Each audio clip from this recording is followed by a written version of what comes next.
Welcome back, everybody. So I know you can't believe it, but the midterms are basically upon us, or they will be in no time flat. And Texas has led the way for redistricting battles all across the country.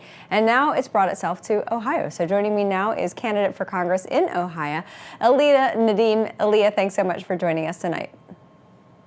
Thanks, Amanda, for having me. And yes, you are correct. It's already coming. The 2026 election cycle is here. I know it. And it feels like we just got through the general election, and now President Trump makes every day feel like he has jam-packed a week into 24 hours. So, I think we're all a little bit forgiven when we feel that way. But when it comes to the midterms and looking forward, this district that you are running for, it's currently represented by a Democrat, but this is right-leaning. It's R+3.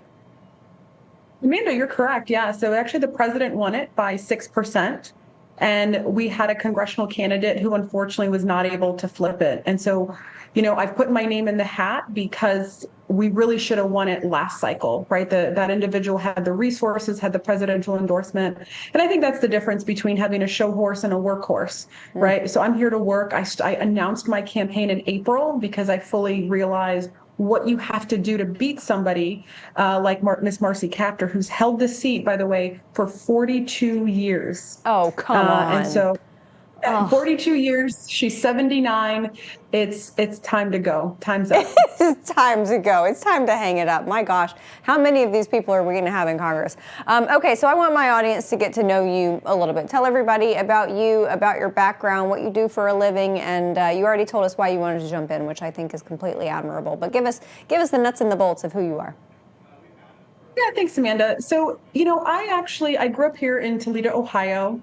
And I had this really unfortunate incident that happened when I was a child. I was actually kidnapped to Iraq, and I lived under Saddam Hussein. So from 8 years old to 11, lived under a completely different world, lived in a dictatorship. And I never, ever thought I would make it back home, being kidnapped. Sure. But the FBI, the US government, and my mother fought like hell for 3.5 years to get me back. And they did. They finally got me back. So at age 11, I come back to the United States. I have to sort of be reintegrated. And every day I've been grateful to live under this flag. And then when I'm a junior in high school, 9/11 happens. And the same country that rescued me was asking me to serve. And it was I am not necessarily what you would think of as a military person, I didn't dance, but I felt compelled that I had to serve the same country. So I ended up joining the United States Air Force right after my senior year, became an intelligence officer. I've really focused on the Middle East, have worked in the United States Senate as a military legislative liaison. I've worked at the National Security Council. And so that's been my career for 21 years, is serving. And then I really feel I have to do something about what's happening in our country. And I feel very liberated to share that I've been a conservative, right? As a military person, can't always share what your beliefs are. And so I'm really happy to be part of what the president's doing.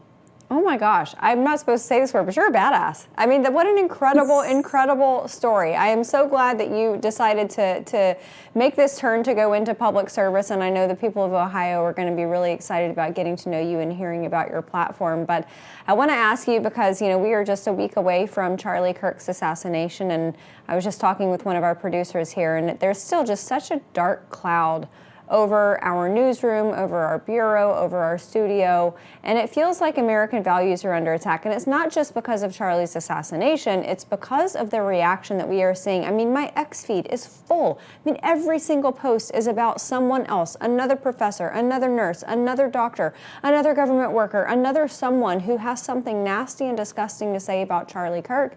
And it feels like it's open season on conservatives. How do we defend those Judeo-Christian values that our country was founded on in the wake of all of that? Amanda, it's heartbreaking to watch people rally against somebody's death. This is an American first and foremost.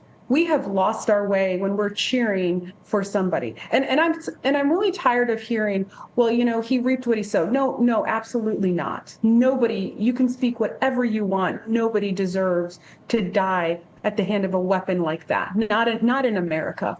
And so I've always been proud to be a conservative, but I've never been prouder. And I'm actually really excited for these midterms because I think you're seeing an insight what happened to Mr. Kirk, unfortunately, and people celebrating. I think hopefully this wakes up other Democrats to go, is this party that we want, the party that's celebrating somebody's death? So I think people are going to show in the polls what they really want, and they're going to support conservative values. And that's what I'm fighting for. Yeah, we've just got about 60 seconds left. So thank goodness we have a president in office who has all but eviscerated any illegal crossings across our southern border. So that issue is pretty much taken care of. Now, we still have the illegals who are in this country, but Tom Homan's doing a bang-up job of deporting, especially the violent ones, and getting them out of our country. But our fiscal house is an absolute dumpster fire. So I can imagine that's something that is on the hearts and minds of Ohioans. Tell us about your campaign and the things that you're talking to your constituents about, or your future constituents. No, thank you. I mean, the biggest thing is manufacturing, right? We have hollowed out Northwest Ohio. So the current representative, under her watch, 400,000 manufacturing jobs have been lost since she's been on the watch. You get an F for your grade card there, right? We have one of the largest fentanyl problems in Ohio. We unfortunately lead number 7 in the United States for overdoses, and then 80% is related to fentanyl, and that's affected our cities. And then under her watch, we went from 1.1 trillion in deficit to almost 37 trillion. So your report card is enough. So I am focused on manufacturing, bringing those jobs back, really making sure we clean up this drug problem, which you're seeing the president do with crime and drugs, and then really legitimately reducing our deficit, because our children are not going to be able to own a house in the future. They're not going to be able to have a decent income if we don't fix this. So those are my priorities. I love that. And I know that that's going to be resounding among the people there in Ohio, because it's such a manufacturing state. We love Ohio here at Just the News. Alisa Nadeem, very quickly before we let you go, tell everybody where they can find out more about your campaign. Yes, aliaforcongress.com. Please check me out. Please support me. If you believe in a conservative and you're ready for change, I'm your lady. I love it. I love it. Alisa, thanks so much for joining us. We'll have you back on again very soon. Thanks, Amanda. Appreciate you. Absolutely. All right, everybody. Dr. Peter McCullough is going to be with me here next, so don't go anywhere.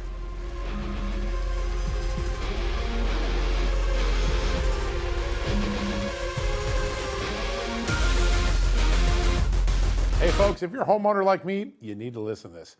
In today's AI and cyber world, scammers are stealing home titles, and your equity is their target. Here's how it works. Criminals forge your signature on one document, use a fake notary stamp, pay a small fee with your county, and boom, just like that, your home title has been transferred out of your name. And that's when the problems begin, because they start taking out loans using your equity and even sell your property. And you're not even going to find out it's happened until you get a collection or foreclosure notice months later. That's a nightmare, right? So when's the last time you checked on your home title? Well, if you're like me, the answer is never, right? You need to do something about that right now. That's why I've partnered with Home Title Lock, so you can find out today if you're already a victim. Use my promo code JTN at HometitleLock.com, and you'll get a free title history report and a free trial of their $1 million triple lock protection. That's 24/7 monitoring of your title, urgent alerts to any changes that might happen, and if fraud does happen, they'll spend up to $1 million to fix it. That's a good deal. Find out why I trust Home Title Lock. Go to HometitleLock.com and use the promo code JTN. That's HometitleLock.com, promo code JTN.